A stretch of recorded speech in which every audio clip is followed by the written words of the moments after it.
Tennessee's Wild Side, broadcast for nearly 2 decades, was originally created through a vision of the Jackson Foundation. The foundation remains a supportive partner in the mission to educate viewers about wildlife, natural resources, and opportunities for outdoor adventure.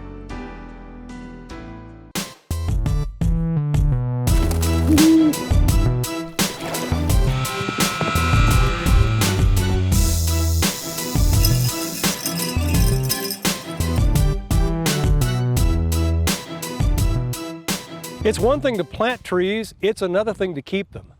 There's a Bible verse that says, when you would do good, evil is present.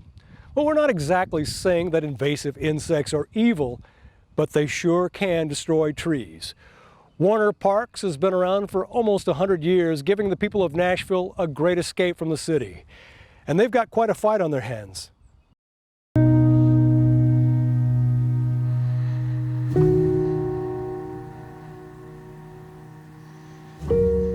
We have over 3,100 acres now that are the Warner Parks, the largest natural area park in the metro parks of Nashville. And we are currently working on several strategies to improve and protect and restore the ecosystem of the forest here.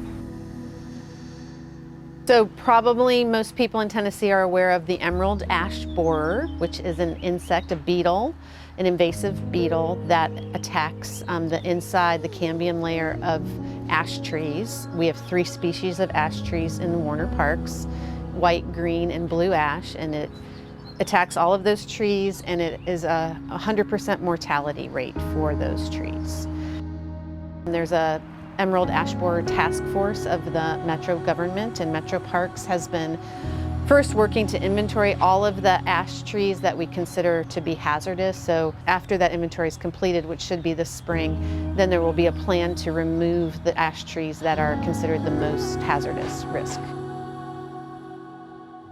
This is one of the blue dots that the inventory company is using to mark the hazard ash trees. So people will see these all over Warner Parks when they're hiking. This is I think it's a young white ash.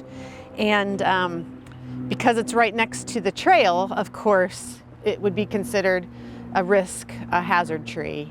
And this is one of my favorite trees, just with this nice curve to it, this big white ash, and then the tree behind here as well.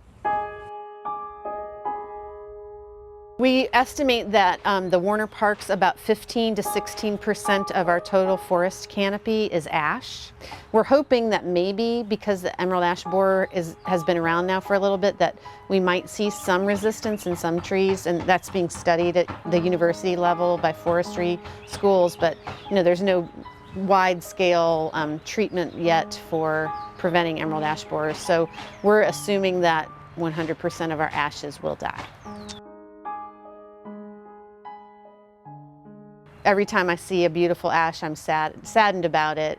And so one thing that we're working on, again in partnership with Friends of Warner Parks, is reestablishing the forest. And so removing the invasive plants, managing the ashes as they die from the emerald ash borer, and then really reforesting areas that either have been really infested with invasive plants. So we're adding native plants. So we're looking at restoring the forest and working with the Nature Conservancy of Tennessee to do a full Warner Parks forest inventory to really know what forest types we have here, what the existing community structure canopy looks like, and then coming up with a comprehensive forest resource management plan, probably for the next 20 to 50 years, to look at the long-term protection and restoration of the park forest.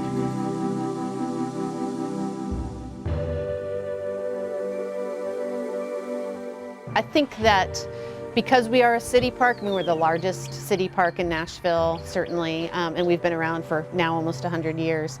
I think people think of this park as a sanctuary and a refuge, and especially over the last year, that's been essential for so many people for their mental health and their physical health. And what we want to also teach people and emphasize is that the forest ecosystem here is very important. We need to care for it, we need to restore it for the bird population, for the invertebrate populations, that the whole system is connected, that it's a carbon sequestration site, that it protects the watersheds of the creeks that run through the forest, so that it's a really just an important resource for people, certainly, but also ecologically.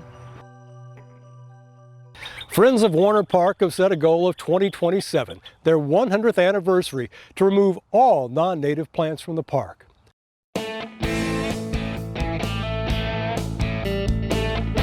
Tennessee's Wild Side has been a presentation of the Jackson Foundation